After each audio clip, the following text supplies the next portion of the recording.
Welcome gamers to this fairly in-depth tutorial on actually making maps from scratch. This is in Dominion 6, so bear with me. It's going to be a long video, I think, and there's a lot to cover. The game, I've got to say, this is version 6.01 of the game, and it is not very user-friendly for creating handcrafted maps. So let me just show you through what we've actually got on this one. So you'll sort of notice that this has got like, it's got, for example, like farmland in through this other side. This terrain is farmland. Urmore, at the start of Urmore, is always going to be in wasteland, so we've got wasteland. We've got the red waste as well, which is also wasteland. Down through here in the deadlands, we've got swamp. Back over here, we've got more farmland, for example, and then we've got more forest back over this other side as well. And we also have things like kelp forests. So this is a kelp forest over this side. There's a group called Atlantis, which is actually another one of the players, and I've got all these as human controlled. So that's what we're sort of seeing with the change in the map. Now, this is not scripted. This is not actually this is not built this way. The game changes depending on how you start the game. And this is the way that DOM 6 or Dominion 6 now sort of controls things. So we're just going to go through the steps and building a map that will do this, where it will change the... And I'll start another one after this one, but if I just go back out, and just go back, for example, we've got Atlantis, which is the one that we saw through here. And one thing you'll notice with this one is we're seeing that they have like a cold nation. And so we're now getting this frost effect, which is now sort of extending into the Typhoon Sea, back and through this other side. And again, we're sort of seeing the forest, like the kelp forest over this other side. Nothing much else really happening in amongst these other different things. That's just a deep sea province which was structured beforehand. So so that's essentially that side of things. But we actually have an underground layer as well. So if I go down, I'll just show you. I've actually spawned another Agartha starts in the cavern layers, and so this is the arena caves, which is new, which I just sort of have built today. And so this is actually where Agartha will tend to sort of start underneath here somewhere. And so now there is some big problems with creating your own cave layers. So just be aware of that. It's very, very frustrating at this point in time. It's a lot of work to be done, I think, to get this to be sort of working in any sort of way. Now you'll notice that the cave looks all the same, but there may be some differences. Like this is cave forest. That's not a forest. That's looking like it's not a mushroom forest that we're seeing there, but that should be the way that's presented. But it doesn't work yet in the game, and there's nothing to do with your coding. So if you're doing this one at this stage, just be prepared. You may have to come back in at some other point and just tweak things and change things. But I'm going to go through how you do all that anyway. It's not too onerous depending on how you set things up. This one here is a drip cave, which is actually more like a swamp cavern. And so this one will usually have water, lots of water. We're not seeing that in through here. That's just a cave. That one's just a cave as well. There is also a crystal cavern as well, and that's sort of the fourth type. So that's all the different types, and that's more like where it's very, very big on resources for the crystal cavern. But we've got no control over this, so I haven't even built that for this map yet. I will actually come back when they are functional. I'll come back then and draw them in as different options. So that's what we're going to end up with, and I'll just go back and show you, for example, if we choose some other factions. I'll just go and start another game. Actually, what I will do is I'll just come back up again, just go yes, and just go back to Urmore.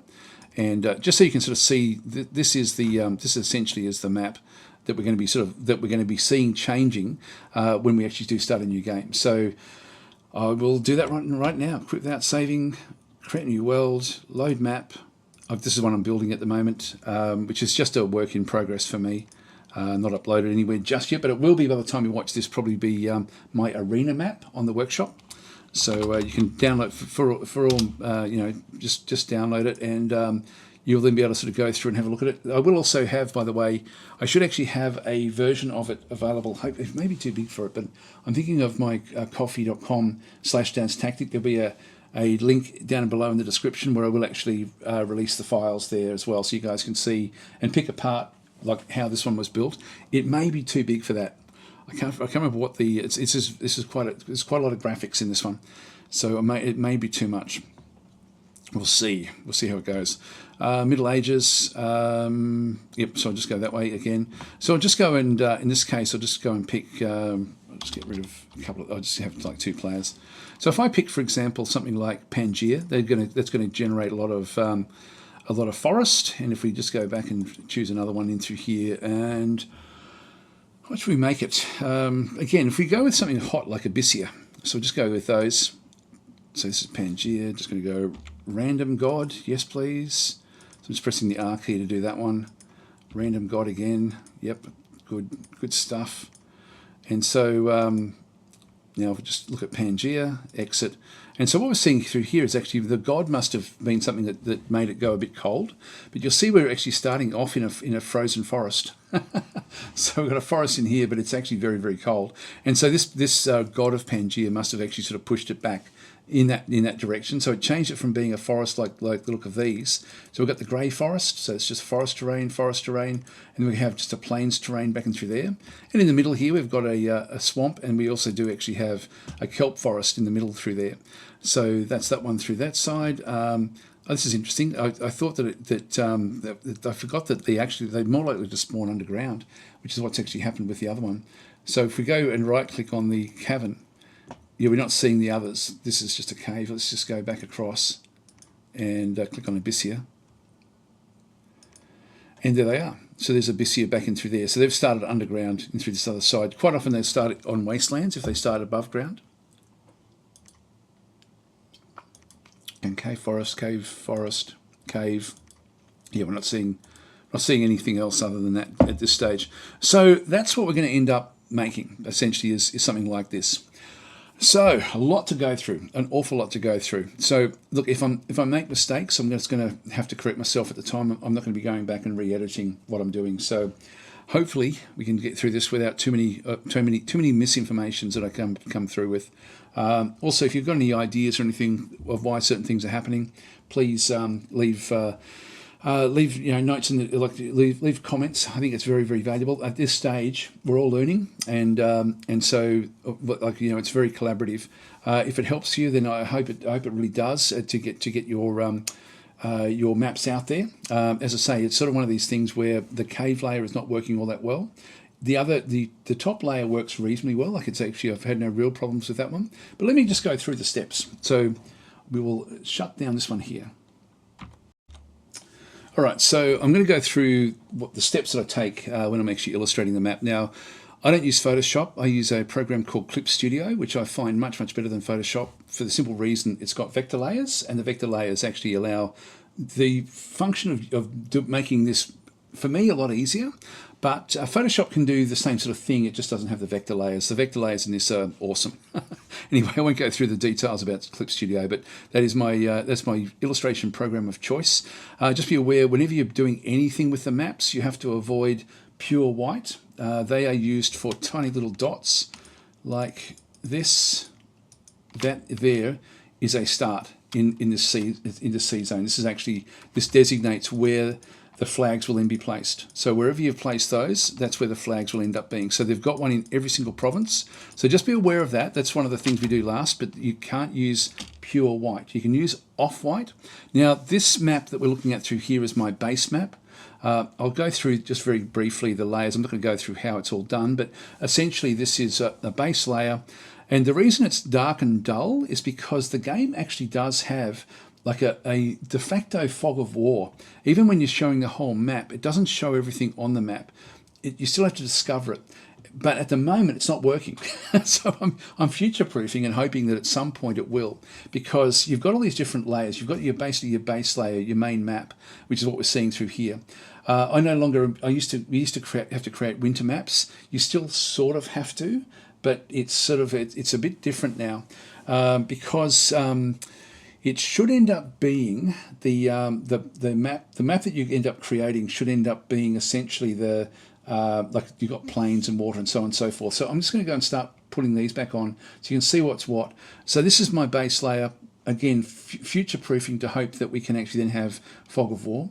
When I come back up through this other side, this is my water map. And so this is where we've got now water that's now gone all over the actual land. So we've still got our main water area. That now doesn't change whenever there's any water. The next layer above that is my plains layer, which is actually just these areas through here. I don't believe that the water can be changed back to plains. Otherwise, I would then have to draw them in as well, but I don't think I have to. So I can leave the water on. The next layer is my kelp layer. Now, one thing, I'll just turn these off as I go. The kelp layer is across the whole map. And this is because I've got a feeling that the water that ends up in here can then spawn kelp if the growth is high enough, I think. I'm not 100% sure about that one, but again, all my land masses that did have water in them now have got kelp in them.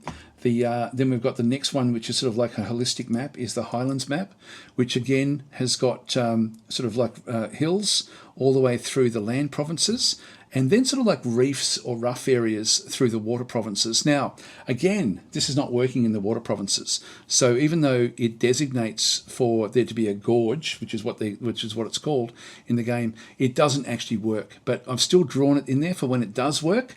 And if I have to then move it out to some other sort of name, that's not going to be very difficult for me to do. So I've set this one up this way. We've got things like, for example, swampland. So this, again, just on land, that's the only place that this will then sort of operate. So we've got the swampland in through that side. Next one up is farmland. So I've just got sort of like farmland, again, just only in the land provinces. The waste is sort of like wasteland back and through here, so just changing the graphics. And then finally, just a forest layer as well. So they're the different maps, they're the different layers that you need. But you also then have to have a winter overlay for all of the different maps. And so I've just got one that is literally just an overlay. And so if I turn this one on, I then end up getting a wintry scene of the maps that were there. If I go and turn back on the water, for example, that's the default for just plain wild water. If I turn the plains on and get rid of forest, that's essentially my default winter map. So, and that's all just controlled through this top layer. So I'll go through how I've done this, if it does sort of help you to think it through in terms of the way that you might approach building your own maps. The winter doesn't affect the outside areas at all, so it's only the inner areas that we actually have through here. So I'll turn the winter off. I will keep the plain and water on because this is my base. This is my standard summer map. This is actually what we would have as our default map. So the default map looks like this essentially, which has got, as I say, the plain and the water turned on. But as I said before, I do actually have this one ready to go with the with these areas in through here. So I will just turn both of those on again. So the plain just overrides where the water is. And so I've put all these on different layers. Now, I've also got another layer at the very, very bottom here, and I'll just turn these all off. So we're just looking at the base layer, and also I've got one at the top. So my foreground layer consists of, actually the dots should probably go on the outside of that. I might just do that. So I'll leave the dots on the outside. So the white dots are these things up through here. So there's those dots we're talking about. Now, they have to be in this format. I'll just select this one. You need to make sure that you've got a tool that will actually make a dot like that. So if I just go into my brushes in through here, for example, and then just go and choose a pure white and choose this particular one and make it as tiny as I can, and then make a dot, that is not a dot. Okay, so that's not good enough. It has to be absolutely pure. And so I've got one here, a filling pen. That is a white dot. And if you're unsure, just go and grab your color selector, Alt select, and just go and click it, and then just make sure that you are actually getting your, basically a pure white. So if I double click it, oops, hang on, yeah, we can see there, FFFFF for white.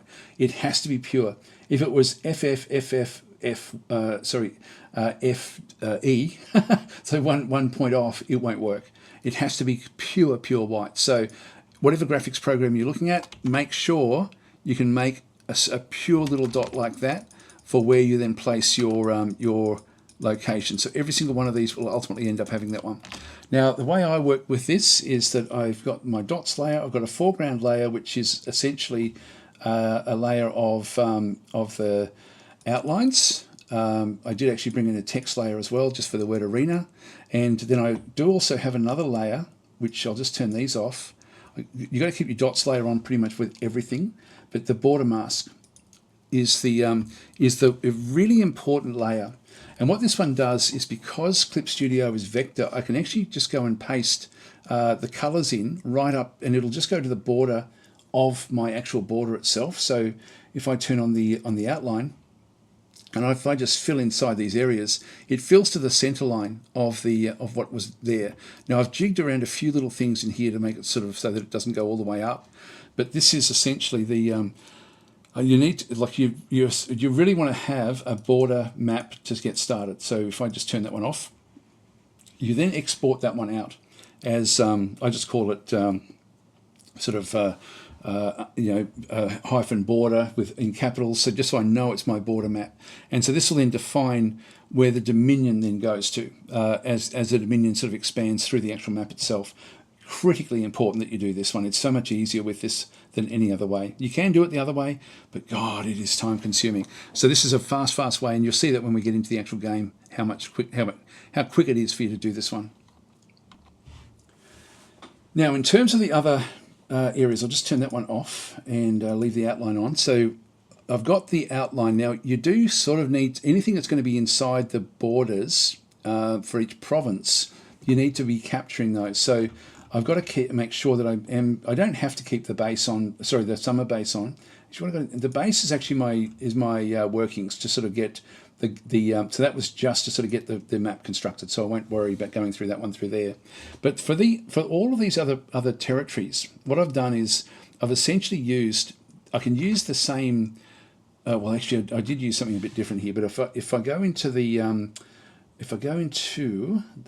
water, for example, and just turn the water on, you'll see that everything is sort of then coloured. So you essentially just mask out the area. So if I go into this particular area, what you'll find is that I've got like a base area down through here. I've got another one at the top for the top water, because I did have it split into two different parts. I had the land area and the water area as two separate masks, and so I've kept them sort of there and through there. And then what I've done is any illustration that I've done, I've put onto a separate layer above there. So that's actually the illustration layer above, and then these are the base layers that we're sort of seeing back in through there. And so that you'll sort of see then the differences there with the different sorts of areas that were in there. And every single one of these is the same. Planes, open her up. I've got my base layer. This is just the look at the overall look. If I just zoom in a little bit, you can sort of then see it. So I've got the base layer, and then I'm using just a detail layer on top. Now the detail layer for me, I'll point out, one of the other reasons in Photoshop will do this as well, is the one thing I really like about this program is it's quite easy for me to then go and build. So I built all of my own maps essentially. So if I go across into this one here and then go down to map terrain, so I've actually created something with a whole lot of different maps. So for example, if I wanted to go and place houses, I would then just come back into here. I'll then just change a color for the actual base of the house. Like maybe if we wanted to have like a bright yellow house, just as a bad example. I just need to also then have my my outline, which is the outline layer through here. I can then just go through into this detail layer. If I just unlock this, so I'm locking as I go so I don't make mistakes. But I can basically just go and throw these in anywhere, or I can put a line of them. Like it's very simple for me to use this. And so it makes putting trees down really, really easily. If I wanted yellow trees, I could just go back up again and get, so I've got heaps of them. I've got all of these have been sort of designated this way. So this is just using the yellow. So I can make forests extremely quickly just by using this this little tool here. So that's actually, it just took me a long time to set it up. But once I've got it set up, I can then just go through and make all the edits on these very, very quickly. So I'll sort of, but that's all I'm really doing there is a base layer where I'm just setting up the motley pattern. And then all of the other things that we see through here, if I just go and grab this tool here, this is all just stuff that I've just clicked once with a tree area. I've clicked, actually that one, if I extend that one out, there's probably going to be more trees. Actually, no, there's not. Not sure what that one was for then.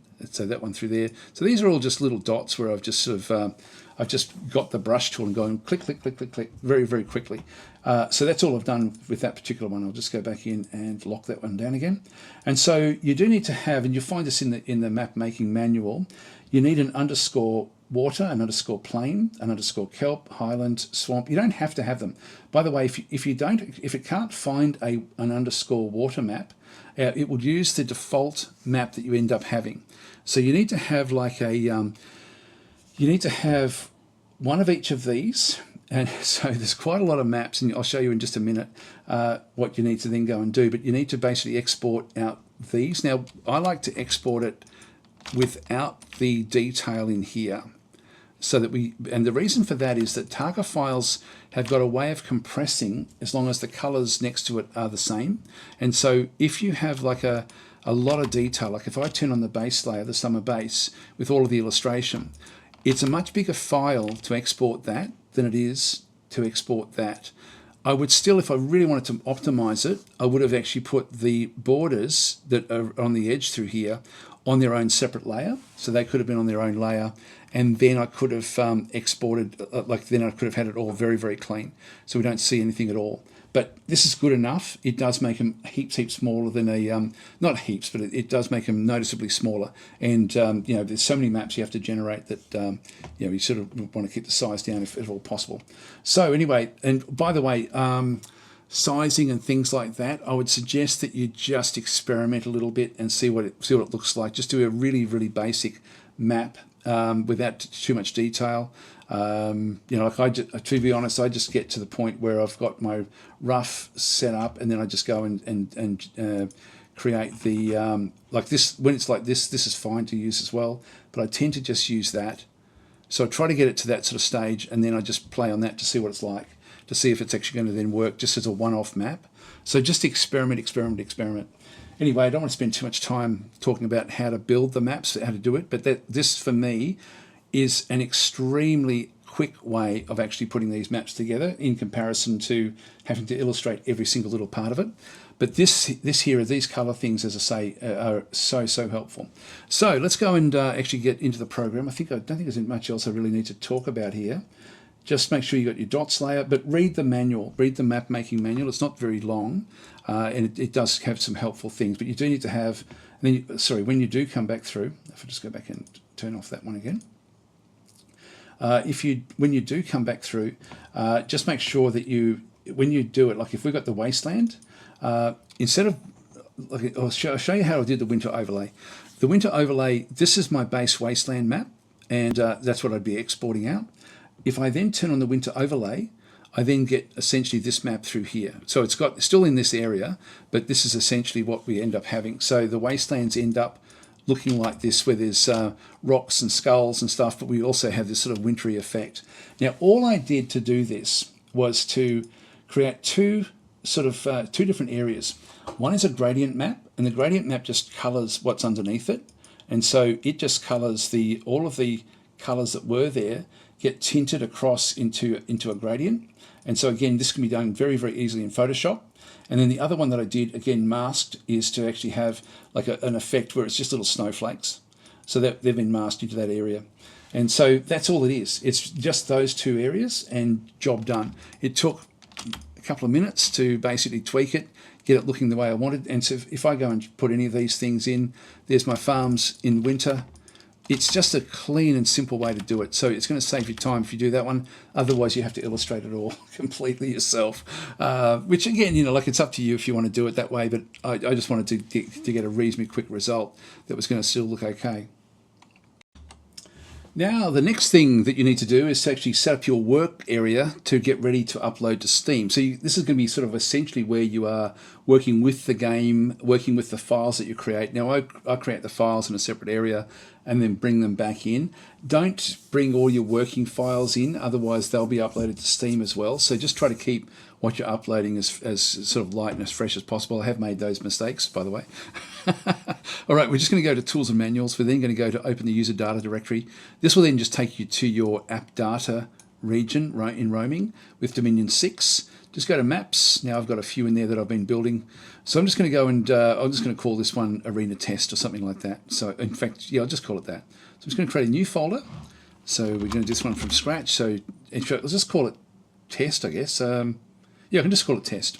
So we'll just call it Test, and that's going to be the name of it. This name becomes very, very important in a number of different places. So just be aware, whatever you... Actually, we'll call it Arena Test. Oh, no, I'll call it just Test. Okay, so there's nothing in there. What I'm just going to do is I'm going to go and grab those other files that I just made, like I've exported out all those other Targa files. Targa is the best format, by the way, for the maps. And so I'm just going to bring all the maps that I actually have in. I'll go through and show you what they actually are. And so here we are now inside the test area. I've now copied all the maps across, and we'll just go and have a look and see. So these have come from what we just exported before. A lot of Targa files, all fairly big. I'm just going to open this with Earthframe View, which is a nice viewer. It's like you can't look at it through your standard viewer. Will that expand a bit? Yeah, we'll just do it that way. That'll be okay. So this is essentially, this is our base map. So this is Arena DOM 6 is what it was called, .tga. Then we've got the farm layer, the farm winter layer, the what's that one there? That's the forest layer. Yep, forest winter, the Highland winter, or Highland W. It's got a W at the back end for the winter maps. They have to be named exactly as we sort of see through there with the underscore Highland W for the winter, and so the W is always just a W at the back end of it. That's the kelp, and then the kelp in winter. Then we've got the plains, plain, and then underscore plain W. This one is swamp W, waste W, water W. Now, as I say, it was like the winter layer is just all one. It just was all automatic, which was made it very, very simple to actually do that one. It was literally as long as it took me to save the different files and not get too confused with the naming of them, which is the hard thing. And then just a generic one, which combines the standard water layer and the plains layer into a standard winter map. This is the default winter look. And so this is underscore winter. You can sort of see up through, it's a bit hard to see it there, but it's Arena DOM 6 underscore winter. So I had named the files Arena DOM 6. So I just then tacked on the underscore winter to the back end of that one. This isn't used much if you are using all the other maps, but if the other maps don't exist, it will default back to your standard map or your winter map, one of the two. That's why plains and water, the combination of those two maps are what you use for that one. Coming back across, we then also got the Arena DOM 6 borders. So we've got our border map in through there as well. And again, we've got the little white dot in the position where we want to have the actual locations set up. And that's it. So the thing just goes through. That's actually, that's all we have in that particular layer. So this is now ready to get started with the editing process. And this is where it becomes a little bit tricky. First of all, this isn't going to work. If we've got a directory called test, and then we've got all these other maps called Arena DOM 6. If the default prefix is Arena DOM 6, it needs to be the same name as whatever the directory is. Now, the easiest way to change it, I find, is I use this all the time. I just use a little program called Renamer. And so I just basically go and grab all of these Targa files, which have got the preface at the front, throw them into there, and then I just add a rule, and I'm just going to be replacing, and I'm going to be wanting them to find Arena DOM 6 and replace that with the name of my directory, which happens to be called test. Add rule, and then just rename, and you can see it all through there. So now we end up with 19 of them have been named successfully. Now we have test.targa, test farm, test farm W. So it just standardizes everything. So these are across. Now all of these maps, except for the borders map, is actually comes into the is used in the actual program. The borders map is only used at the start when we're just setting things up. Now, we're going to need to change a few things with this because the borders map often won't be the best one to use. So I'm just going to go and change my default, and just going to put a space and just put default in there, because we'll come back to that one. And I'm going to rename my test borders just to test. So I'm just going to sort of leave that one. Whoops, leave that one in there. It just makes it a bit easier to build the first bit of what you're doing. Now, to have a look at, so I've replaced that one with the borders map and just left this one as a spare. If we have a look at the list view, details view, you'll see there that so the test default. This is why you want to sort of bring the colors down as much as you can. Like the one that we've got with the borders is only 106 kilobytes. The other ones are they're all pretty small, to be honest, with what they actually are. Yeah, I don't know what I was worried about. I thought they were megabytes, but anyway, that's actually no, they're still megabytes. They're still 4 meg, 2 meg, etc., etc. So they're still up there. But anyway, this is 106 kilobytes just for the base color. So the more detail you put in, the bigger the file will actually ultimately be. So you'll end up with some fairly big map files. So just be aware of that. Anyway, I'll just go back to the standard view, the I'll just go to large icons. Right, so that's now all ready for us to start to actually build what we need to build in the actual program itself. So I'm just going to, I'll just leave that one there. We go back to the actual game itself, and we're still inside the game tools. So if I exit, tools and manuals, and we're now going to start the actual map editor. So you go to the map editor, and unfortunately, in this version at this stage, there is no new map. Now this is missing. So you can't actually build your map directly here. There's a little thing you have to do. It's not very onerous, but I'll just go through what you need to then go and do. It's until they've got this. Look, the game has just been launched. No one's building these maps yet, so it will come. It will come. It's just not here yet. There's no new map in the actual program. So so you can't actually do anything from here. If I go to load map, it's just not going to do anything. So what you need to do is you need to exit out of that one, open back up the directory you had, and then build a thing the same name as your directory, so test.map. And all you want to do in through here is, if I just go to Sublime Text, is just add in these little things. So it's hash dom2 title. It still uses it's got the same coding as from Dominions 2. It's not exactly the same. It has changed over time, but dom2 title still uses the same one through here, and just call that whatever the title is you want to call it, test map or whatever you want to have. This is what will show up when you actually load the map in. The image file will be your main file. So if we have a look at ours, it's going to be test.tga. It's going to be our base map. In this case, we do actually have those colors all over it, but that's what we end up having through there. So test.tga back in through that other side. Then we've got a map size. Now, if you don't know what size the map is, you're going to have to open up the file and look at what your dimensions were to sort of then try to figure out, well, you should be able to find that out easily enough if you have built it yourself. So these are 1600 by 1200, but this is only a small map. Normally you'd be building maps much larger, but I didn't need to with this. And then the DOM version, just 600 for version 6. And that's all you need to build, is just do this in here. That's all it requires to get started. And so you then save that. So I'll just do the save. There we are. Whoops, hang on. Save the changes, yes. And so that is essentially all you need to get started. And then you can go and load the stuff in and start playing with it. So with that in mind, we now go back to our map editor again. We now go and load the map. We go to test, and then we have test.map, the one that we just created. So without that, you can't get started. There's only those 4 lines. I'll try to remember to put them in the description, or you can go to my coffee.com. I don't know if I mentioned this before, but if you go to coffee.com/DazTactic, there will be links down below in the description. You will be able to pick up the full, all the files, not the working files for the illustration, but all of the finished targets, the map files, the whole lot. So you can actually use that as a reference for the different things as well. But anyway, you'll end up with the final one. So test.map, this is what we're going to be now mainly operating in for this portion of it. Just going to click on OK. And so it just loads straight in. So basically that's what we see. This is our borders map, remember, that we had done before. And so it makes it easier, even though it doesn't look great. Now you can do different things in through here already. If you go and press Shift ? There's all sorts of different stuff you can actually go and do. So even with this in here already, we actually already have, it's already figured out where it thinks that the shape should be, not based on what we've got in through here, but if I go back in and start to play with some of the settings, where is it? It's F4, create random terrain in all provinces, or redraw map, for example, F4, F5. These sorts of things in here are actually quite funny. We'd have to reload it if we do it, but let's just do it anyway. So F4, it's actually loading in based on just random terrain.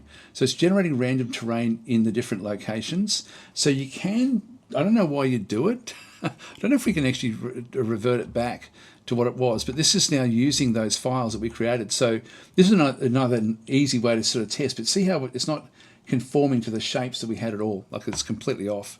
So we need to fix that one. I'll just go across and control, actually no, it still will work. No, it won't work. I do need to. I need to fix this one up. So I'll just go Control. Shift ? Can we get this one back?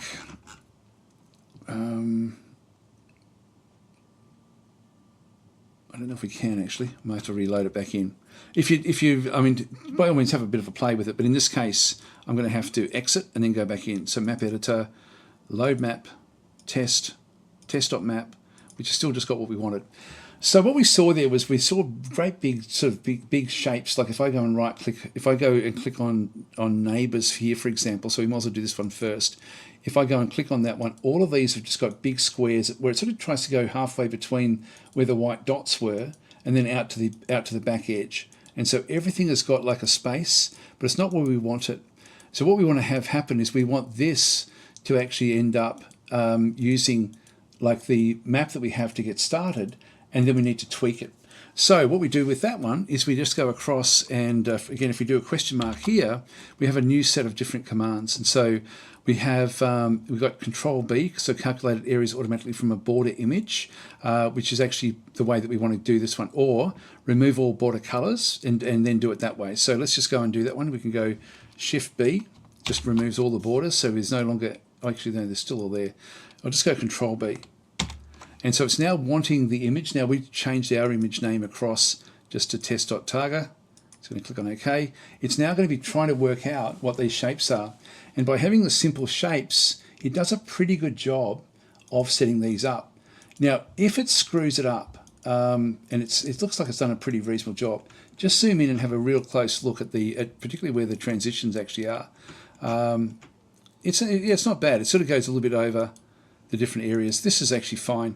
But if you do have problems with it, like if something actually happens, let's just say, for example, we screw something up. I'll just show you how you might be able to edit it, because it will try to always get to the actual outside border. And this is now going to encroach into where we've also then got our illustration a little bit as well, like because it's actually got, it's gone a little bit over what the actual color was that we had there. But the main thing we want is the borders between these colors. Let's just say we screw this one up, and and if I just go and draw, for example, into here, what I've done there is I've actually created like more than what I need. Now I can't erase what I've done through there. If I go back to here, this one's only taking up this area, and this one's only taking up this area. The easiest way to fix this, and this is why doing it on these sorts of very distinct color maps is so much better than anything else, is just go to like a smart filler. You can go to the big one and just click, and it will then push the borders back up into the areas. Right click, click, and it will just do it for you automatically. If you do it on an illustration, it will have trouble because of the actual color tones. But by having such a strong border already to start with, it makes it so much easier. So that's all we need to do. And just have by all means, just have a quick look around, and we can sort of see there that everything is pretty cool. Now, at this stage, we can save this. And so I would suggest that whenever you've got something that's working, save it. So we're just going to go and save the map as test, and that's now done. I would then come out, and at this point, you want to have like an area outside of where you actually are. But if we just go back out to where we actually had that file, the map file now, if we have a look at it, if we go and open this one, even Sublime Text, we've now got a whole lot of other things that have been added to it. So we've got a whole heap of stuff that's now sort of, you'd see even the DOM version has gone backwards just to version 5.5, but that's okay. It's then designated all the terrain that we had with nothing actually in there. We'll watch this change over time. This is the province borders, and this is massive. This is most of the file. We've got, what's that, nearly, I'll just scroll this one down a little bit. Yeah, we've got nearly 5,000 lines of border information. So this can be quite a big file ultimately. So that's it. But the important stuff for us is just the stuff at the top. And we'll see as we make the changes, this is actually where everything will sort of then happen. Now this can be any text editor. I'm just using Sublime Text for this one. So that's where we actually are currently up with. Now this is actually still a useful place to be. So what I like to do here is actually just go Control C, Control V, get our copy, and I'm just going to call this one test 01 back. So I can't leave any other .map files in here, but that's test01.back, and so I can then just make use of this If I have to wind back to this point, I can go back there. Get in the habit of doing this with every major thing that you do. Right, let's go back into the program again, because we've done our backup. The backups, they save you so much time, ultimately, believe me. Map editor, load map. We go back into test, we go into test.map, and now we know that the borders are all looking fine. If we just go back across to the, click on neighbors, we get the province areas. So we now actually have, these are going to be all okay. If you want to now play with it, you can just press that F5, F4, and just see the differences that do come through. Depending on what you've sort of got selected. So different things are sort of coming through with these randomizations. Not that we want that to be the case, but that's sort of what we're sort of seeing through there. We actually no longer need the border map as well, by the way. So let's just go and exit out of that one. So we just come back and we'll go back in to here. And we've got, we can actually throw away, we can delete if we got it, as long as you got it saved somewhere else. But the test.tga is no longer required. This was our border color, remember, originally. Let's just delete it from here. I've still got it backed up in another location, but we don't need it as part of our actual stuff that we load in. I need to change this one back to what it was. This is our default map, and we can now start using this one to do all of our work. Bang, done. And so now when we go back in and go to the map editor, load map, test, and then the test map, and click on OK, we now actually have the map as we sort of see it, our default impression of the actual map itself. So this now makes it much, much easier to work on. Now, for a DOM6 compatible map, you've got two different areas when you're looking at the neighbors. So again, if we go back into the province areas, these are all going to be pretty damn good based on the way that we set this one up. So that's actually already done. So all of these looking good. It's all fine. So that's all fantastic. But if we had to try to build this on this map, it would be horrific, just the amount of time it would take us to do it. So this one here, we've got so we don't need to do province areas. That's now done and dusted. We now just stay in the neighbors mode. And again, just to get used to doing question mark to see what you can do. Now we need to set everything to either water, like basic C, or to planes. Now there is no planes. That's the default. So you'll sort of see. Now the way it works is you've got C, deep C. I should talk about what these actually are. Actually, no. First of all, just to set the base ones. These like just go Control A to the advanced terrain. So Control A. And so what you'll find in through here is that you end up with certain things, for example, where you can sort of tweak stuff, which we're not going to be even looking at in this instance. So that's Control A in through there. We don't, in DOM6, because we've already built our maps, we don't need to look at this at all. So I'm just going to go Control A again, and we'll come back to that one. But if you are wanting to build specific things in your map, then you can make use of it. That's you if you're trying to override terrain. So if you always wanted to have a province that was for example, a forest, you could go Control A and designate it as a forest, and it would then be a forest from that point forward, based on what you've actually sort of set up, and it won't then change. That's the way it should work. And then anything that's a plain will then have a chance to be randomly changed. Anything that's water will have a chance to be changed. Now, at the moment, the map thinks that it's all just plains. And so I'm just going to go across and going to click on this one, and you can see there we've got C, and it says U, underwater province. And if I just go and press U on each of these, U, U, U, U, U, U, U, and U. If we then go to statistics, we should find that we've got 9 land provinces and 9 sea provinces. That's the basics of the actual terrain. That's pretty much all we have to do in terms of setting up C. Now, if you want to have, I did set up a few little weird and wonderful things where you can set up things that tweak it. So by all means, play with the stuff you've got in through this top area when you're in this mode. And so what we can then go and do is think, okay, well, look, this is, I've got two deep sea areas in through here. So I'm just going to go C with deep sea. That's C with deep sea. And so that just makes it into like a dark sea. And one thing that can actually help is if you go to the advanced commands and turn on the various indicators, the settings up through there. By the way, when we're in the settings, turn off deep caves plane enabled, turn it off. We don't want that in this instance. Or if you want it randomly generated, then leave it on. So I'll come back and talk with this one at another time. It'll be later on in this episode. I'm hoping that I'll have time to do it. But this is quite a if you have that one turned on, you're going to get random undergrounds. If you have it turned off, you can then build your own. So we'll ultimately be building our own. You can leave it on for now if you wanted to, and just leave it. I'll leave it on for now, and we might as well sort of then make use of it. Other things we may want to have is fog of war enabled. We don't want that enabled in our case. We want it disabled. So we sort of do different things in through there. We don't have horizontal wraparound or vertical wraparound for our map. These are all the different things. We can sort of do other sorts of stuff in through here, but we don't have to do much in through this other side.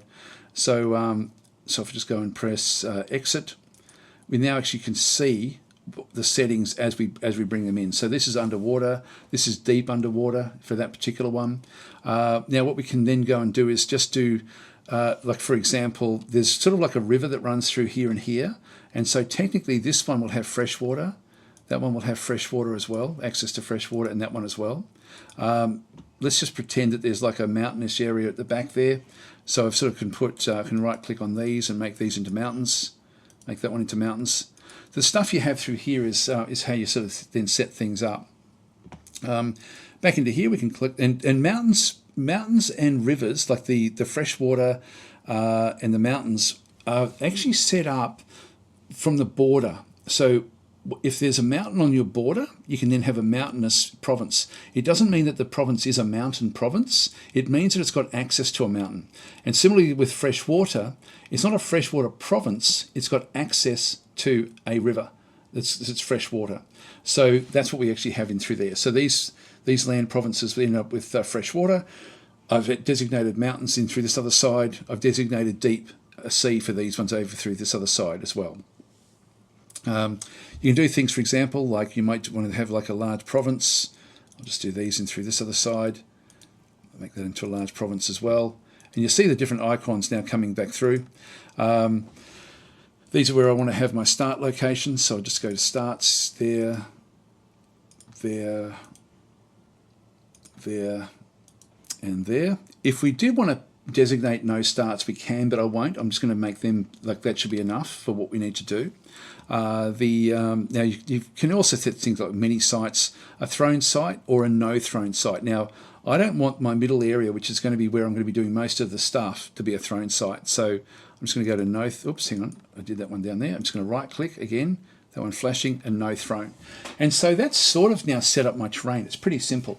Now what we're going to need to do is link them across. So I'm just going to go across and click to link that one. I'm going to click to link that one, right click, click, click, right click, click into there. So these now are all connected.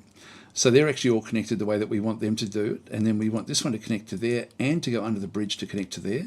This one is going to connect to there as well, and to these. And so it's just a matter now of just going through the different connections. There, and there, there. And so when we come back in, they've now got the different connections. These as well. You sort of get used to doing this. But now, if there was something where we had a bit more of a tricky, if there was like, if we'd drawn a mountain range along this border and we had to then cross the mountain range, we can designate these as well in different ways. So, and I haven't played with this much because I haven't had to do it with this one through here. But if you go and have a look, like if you make a mistake with the right click, you've got select province with right click. Click is to add a border crossing.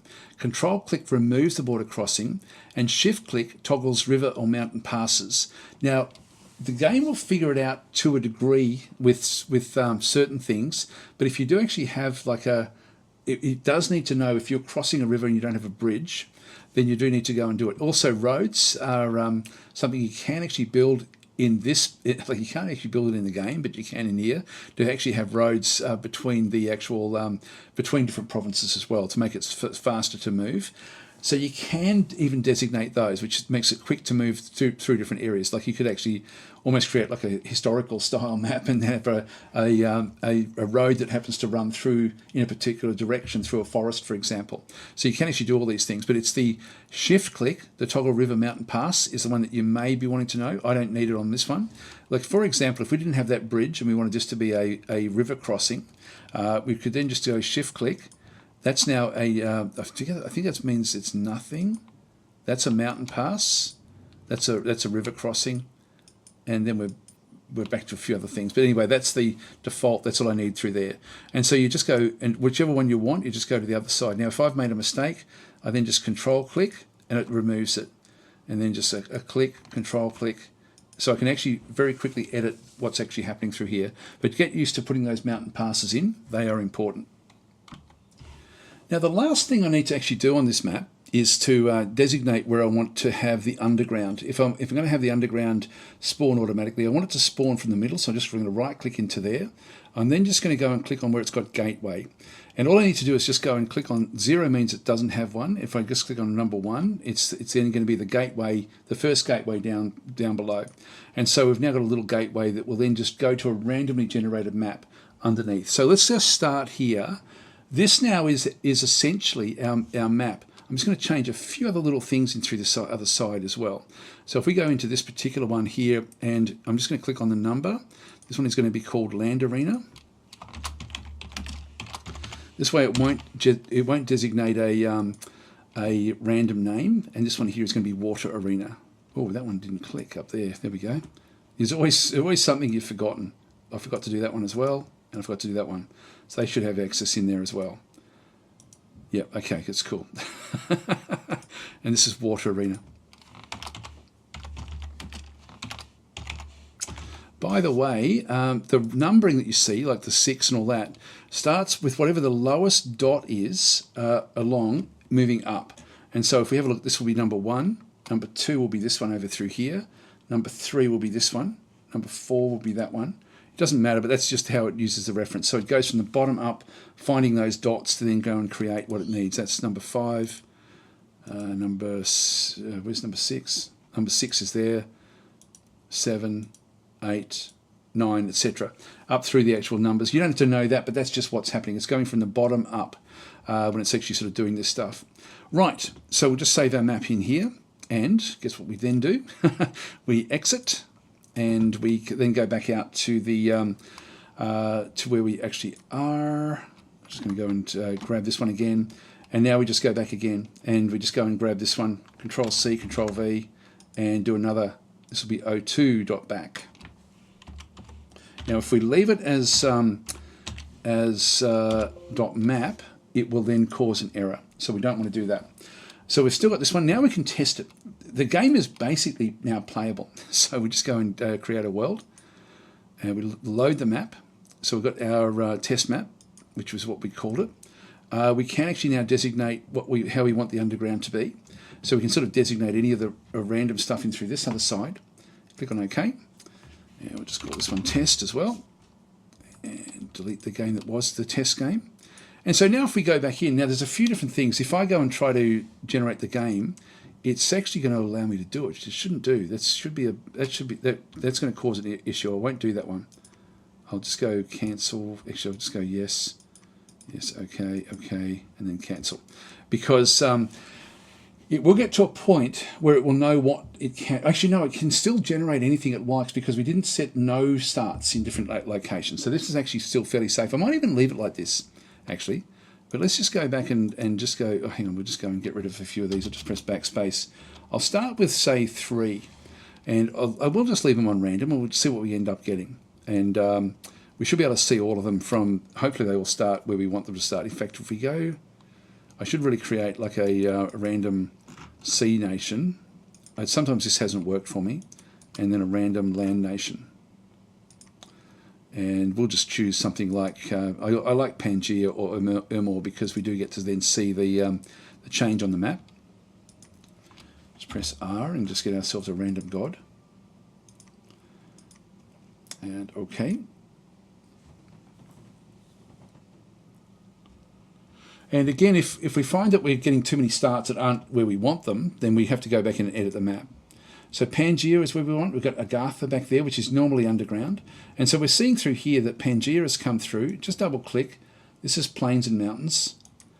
This is plains, and that's plains. So we've the only forest we've got is actually at Pangaea, which is also cold. We then have the kelp forest. We don't get to see everything, but we just get to see these. This is the land arena. Agartha is back over there, which is Plains and River. Now, normally Agartha would start underground, and we're going to do that in the next portion of what we're going to be doing through here. So now if we go and right-click through here, we then get taken underground, which has got the random underground. So it just generates a random underground for us, which is fine. So that's sort of where we are. Right-click and we come back up into our actual map again. So that looks to be working pretty well. And IS is back over through here. So that actually generated fairly well. It generated where we wanted it. I'm actually happy with that, to be honest. I think that works pretty well. So at this stage, we now actually have a lot of different things happening. So it's working fine. What we now want to do is actually get it ready for underground. So that will be the next major portion. Now, this has already gone for quite a long time. I might leave it here for this episode because the next bit will probably change quite dramatically into the future. This one won't change as much, but the other one will. And so I want to actually tackle that one so that if I do have to change it, I can then just change that particular video. So please like and subscribe if this is helpful. I do a lot of these sort of tutorial type contents, and I know it's a very, very niche thing doing these sorts of maps, and not really many people will actually be watching this, but this is the process to at least get to your overland map with random caves underground. So that sort of gets us there. Let's have one last little look at the just press escape and quit without saving, and I'll just go and bring in this area through here where we've got the test.map. Actually, it's still not ready for Steam. Should I show that? Read the manual. It's very simple to actually get it ready for Steam. So we've got those. What I will do is I'll get the we'll just have a quick look at this one again in Sublime Text. And so we're going to find that there's now a whole lot of different things that have now been added into here, different sort of reference numbers and things. Don't worry too much about them. But this is all we need to sort of really have to get everything happening. There's all of our neighbours where they sort of connect up. We've got the province borders, etc., back into this other side as well. So that's essentially where we are with the game. It's sort of like, this one is now fully functional as a test map.